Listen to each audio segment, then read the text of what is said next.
पाकिस्तान तुर्की के इत्तेहाद से पाकिस्तान और तुर्की के दुश्मन बहुत खौफजदा हैं। दोनों ममालिक मिलकर एक तो आलमी इस्लाम को मुतहिद कर रहे हैं और दूसरा बहुत से इस्लामी ममालिक को मजबूत भी किया जा रहा है दिफाई तौर पर, जिसकी हालिया मिसाल आप इराक़ को ले सकते हैं कि कैसे पाकिस्तान इराक़ को JF-17 फराहम करके इसराइल के ख़िलाफ़ खड़ा करेगा। दूसरा, तुर्की और पाकिस्तान एक दूसरे को भी मजबूत कर रहे हैं। तुर्की पाकिस्तान को नेवी शिप्स बनाकर देता है, जबकि पाकिस्तान ट्रेनर जेट्स तुर्की को फराहम करेगा। इमरान खान अगले माह तुर्की का दौरा भी करने जा रहे हैं, जिससे पाक तुर्क दुश्मनों को बहुत बुरी खबर मिलने वाली है, क्योंकि दोनों ममालिक दिफाई माहिदों पर दस्तखत करेंगे, जो कि अब तक का दोनों ममालिक के दरमियान सबसे बड़ा माहिदा होगा। इस दौरे के बारे में भी आपको बताते हैं, लेकिन कुछ इस्लामी ममालिक पाक तुर्क दुश्मनों के साथ मिलकर हमारे ही खिलाफ बड़े मंसूबे बना रहे हैं। UAE ने सरबानी यास फोरम बुला लिया है। अब इस फोरम में कौन कौन से ममालिक शामिल हैं, ये जानकर आप भी हैरान होंगे। इसमें हमारा पड़ोसी मुल्क भारत, तुर्की का पड़ोसी मुल्क जिससे तुर्की की कभी नहीं बनी ग्रीस, फिर साइप्रस, इसके बाद आलमी इस्लाम का सबसे बड़ा दुश्मन जिसने मुसलमानों के किबला अव्वल पर कब्जा कर रखा है, इसराइल, इसके बाद मिस्र, UAE और सऊदी अरब।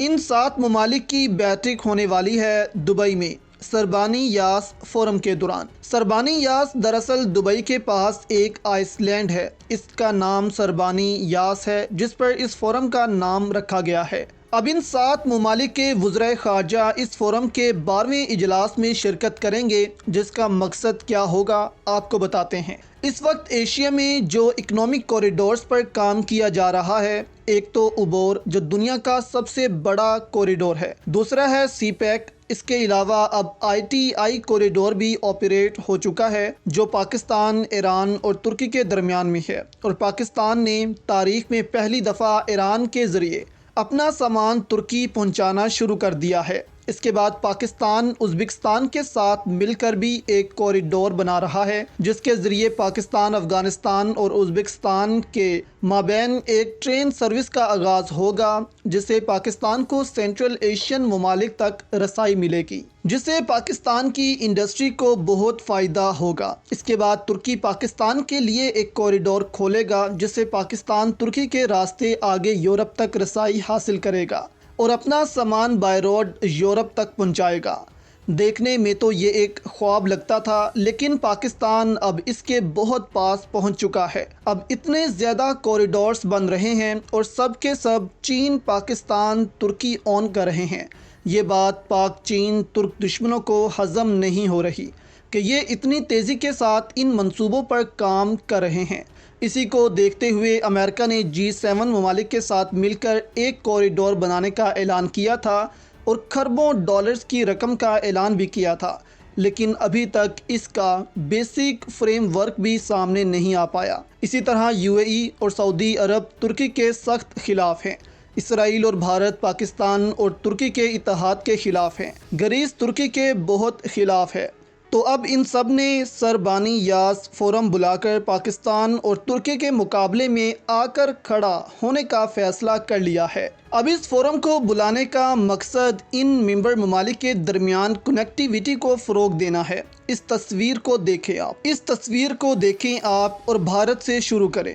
पहले भारत, फिर UAE, सऊदी अरब, फिर इसराइल, सिप्रस और आगे ग्रीस। ये तस्वीर इन ममालिक की कनेक्टिविटी को शो कर रही है। अब भारत ये ख्वाब देखना शुरू हो गया है कि इससे वो पाकिस्तान और तुर्की के इत्तेहाद को कमज़ोर करेगा, लेकिन अगर हम देखें तो ऐसा होता नज़र नहीं आ रहा। यहाँ पर भारतीय मीडिया बहुत से आर्टिकल्स लिख रहा है कि पाकिस्तान तुर्की के इत्तेहाद को तोड़ने का वक्त आ गया है या इसके खिलाफ खड़े होने का वक्त आ चुका है। ये कनेक्टिविटी दरअसल मौशी तौर पर होगी, दिफाई तौर पर नहीं। जैसे कि भारत का सामान सऊदी अरब से इसराइल तक जाएगा, फिर आगे ग्रीस और वहाँ से यूरोप। जबकि अगर हम पाकिस्तान की कनेक्टिविटीज़ या कॉरिडोर्स को देखें तो सब सिंपल और आसान रास्ते हैं। पाकिस्तान से ट्रक जाते हैं तुर्की, तब फिर वहाँ से अगर यूरोप के लिए रास्ता खुलता है तो वही ट्रक तुर्की के रास्ते यूरोप में दाखिल होंगे। जबकि पाकिस्तान जो कॉरिडोर बना रहा है अफ़गानिस्तान और उज़्बेकिस्तान के दरमियान में, वो भी एक रेल कॉरिडोर होगा जो सीधा सीधा उन ममालिक तक पहुँच जाएगा और अपना सामान वहाँ पर लाद कर वापस आ जाएगा। जबकि अबोर को लें तो आप इसका ज़्यादातर हिस्सा भी ममालिक को बाय रोड ही जोड़ता है। जबकि अब इस कॉरिडोर को देखें तो भारत को सामान के लिए सबसे पहले शिप के ज़रिए से यूएई भेजा जाएगा, वहाँ से ये सऊदी अरब मुंतकिल किया जाएगा ट्रक्स के ज़रिए, यानी शिप से सामान लोड करके ट्रक में रखा जाएगा। इसके बाद ये इसराइल तक जाएगा, फिर वहाँ से शिप में सामान लोड किया जाएगा, फिर वहाँ से ग्रीस में जाएगा और फिर वहाँ से ट्रक में लोड होकर आगे यूरोप तक जाएगा। यानी कि सीरियसली इस कॉरिडोर से तो शायद कम वक्त में भारत वैसे भी अपना सामान यूरोप को भेज देता है, तो इस कॉरिडोर का क्या फ़ायदा होगा। जैसे भारत का ईरान के साथ कॉरिडोर का हाल हुआ है, अब ऐसे ही लग रहा है कि इस कॉरिडोर का भी हाल ऐसा ही होगा। पाकिस्तान जिन कॉरिडोर्स पर काम कर रहा है वो बाय रोड या ट्रेन के रास्तों पर हैं, जबकि इसके अलावा ये ममालिक पाकिस्तान और तुर्की का इत्तेहाद कमज़ोर करने की कोशिश कर रहे हैं, लेकिन पाकिस्तान और तुर्की का इत्तेहाद दिन ब दिन बढ़ रहा है। वज़ीर-ए-आज़म इमरान खान बहुत जल्द तुर्की का दौरा भी करने वाले हैं, जहां बहुत से दिफाई मामलात और मुआहदे दस्तखत होंगे।